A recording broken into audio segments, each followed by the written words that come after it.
Les différentes cultures dans le monde. On va commencer cette vidéo par quelques définitions. Tout d'abord celle de la culture. Vite fait, allons sur Wikipédia.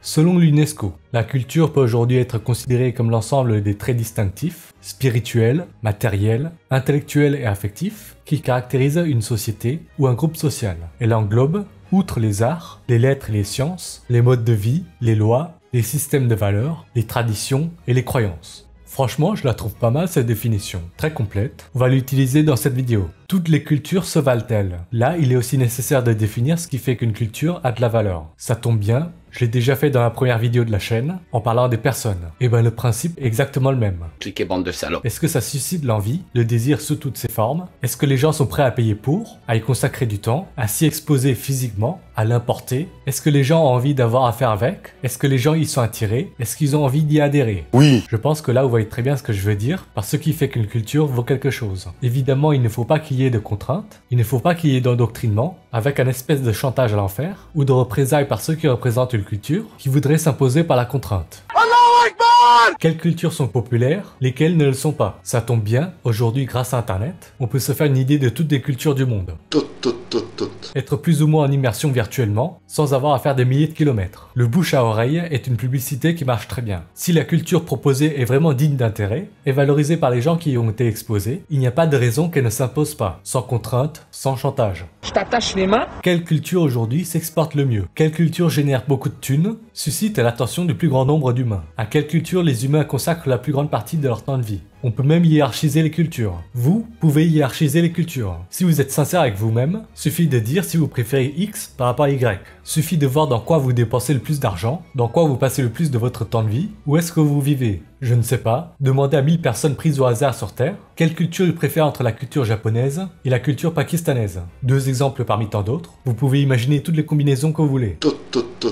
Le cinéma hollywoodien ou le cinéma de Bollywood? Est-ce que vous êtes plus topless ou burkini? Vous en pensez quoi des mariages arrangés? Vous en pensez quoi des crimes d'honneur? Si vous avez plus de gens qui penchent pour une réponse qu'une autre, ça veut dire que cette culture vaut plus que l'autre. C'est encore plus significatif lorsque dans un pays donné, la culture du pays disparaît lentement pour laisser place à une autre, même sans émigration. Je précise qu'il n'y a pas forcément besoin de haïr une culture. Si une personne dit préférer une culture A à une culture B, ça ne veut pas dire qu'elle est la culture B. C'est juste que celle-ci suscite moins son intérêt. Cette personne consacrera moins de temps, moins d'argent à être exposée à cette culture. Et oui. De nos jours, on essaie de lutter contre les discriminations, on parle d'enrichissement culturel, on répète que toutes les cultures se valent, tels des mantras, des dogmes, ce serait même représenter le bien. On l'a tellement répété que certains l'ont complètement intégré. Quand on entend leurs déclarations, on s'imagine qu'ils ont été endoctrinés. Mais dans les actes, on voit que ce n'est pas toujours sincère. Peut-être que les déclarations, c'est juste pour être bien vu, pour se donner bonne conscience.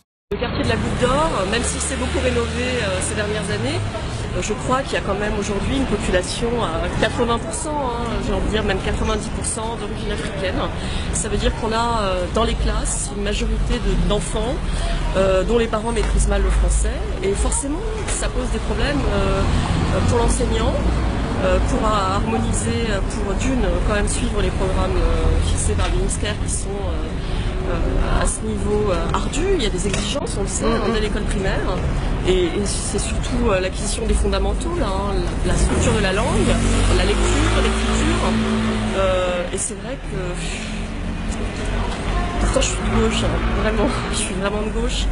Mais j'aurais du mal à scolariser mon enfant dans une classe peuplée à 80% d'enfants qui parlent pas à la maison, la langue maternelle n'est pas le français. Ça me pose vraiment un problème. Traduction de cette vidéo, cette femme se considère certainement comme quelqu'un de bien. Lorsqu'elle dit Pourtant je suis de gauche, vraiment, je suis vraiment de gauche. Elle aurait pu à la place sortir. Et pourtant je suis quelqu'un de bien. J'adhère au multiculturalisme, je considère que toutes les cultures se valent. Du moins, lorsqu'il s'agit de déclaratifs. En scolarisant ses gosses ailleurs, évidemment qu'elle considère que toutes les cultures ne se valent pas. Menteur, pharisien. Les gens qui dépensent énormément d'argent pour diffuser ces idées d'enrichissement culturel, que toutes les cultures se valent, demandez-vous pourquoi ils font ça. Une partie de la réponse se trouve dans cette vidéo. Cliquez bande de salopes. Mais aussi, le multiculturalisme affecte la confiance entre les membres d'une société. la diversification ethnique et culturelle d'une société a tendance à se traduire par une fragilisation des liens de solidarité entre les membres de cette société. Je ne vois pas ce qu'il y a d'étonnant dans ce que je viens de lire. Les points communs, la familiarité rassure. Les règles du jeu de la vie, entre guillemets, ne sont pas les mêmes pour tout le monde. Les gens n'adhèrent pas aux mêmes règles, au même système de valeurs. C'est comme si à un match de foot, certains joueurs voudraient absolument jouer avec les mains et d'autres non. Difficile de jouer ensemble, entre guillemets. Mais oui, c'est clair. Whole Foods, une entreprise qu'Amazon possède, surveille le risque de formation de syndicats dans chacun de ses magasins. Un des facteurs de risque mesurés est l'indice de diversité, qui représente la diversité ethnique et raciale dans chaque magasin. Plus il y a de diversité, moins il y a de risque de formation de syndicats. En gros, ce que veut Amazon, faut pas que les employés ils en demandent trop, quoi. Évidemment que pour coopérer, il faut arriver à se faire confiance. Et en général, avoir des points communs, ça facilite l'entente. Je rigole pas, c'est la vérité, bâtard. Si vous avez vu les autres vidéos de la chaîne, il est question d'exercer le pouvoir et le maintenir. Il s'agit dans un contexte d'association, d'extraire, obtenir le plus de valeur possible de l'autre et lui en donner le moins en échange. Il paraît que pour régner, il faut savoir diviser.